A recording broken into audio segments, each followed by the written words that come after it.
Am varianta în care LED-ul, am două LED-uri. Indică de la albastru, când e becul stins, până la roșu, maxim.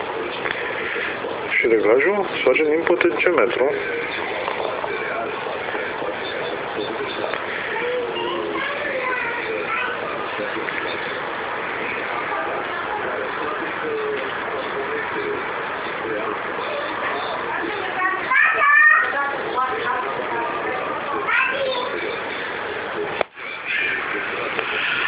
Sketch-ul e clasic, puțin modificat.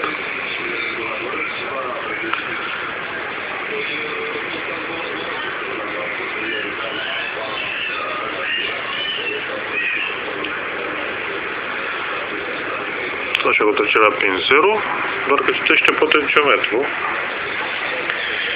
Mai la maxim becul, în potențiometru aici și LED-ul. Mai la maxim după tot. Am stins și LED-ul e albastru, trece spre roșu.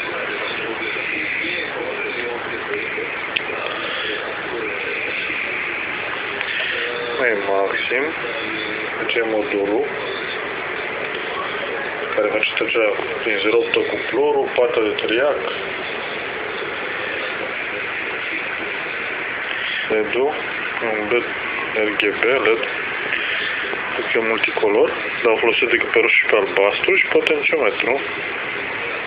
Deci mai am și partea de butoane, dar au rămas de la celelalte.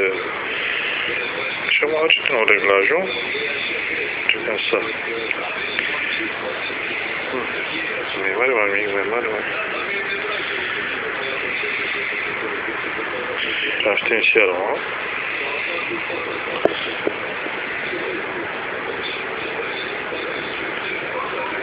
Este maxim. Roșu.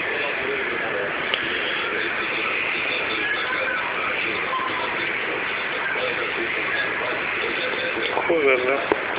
Am stins.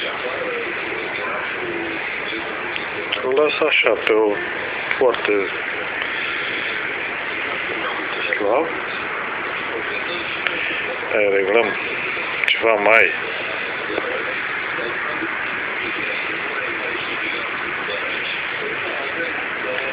aia prins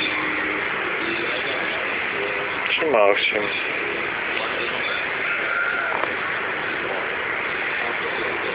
Cam atât.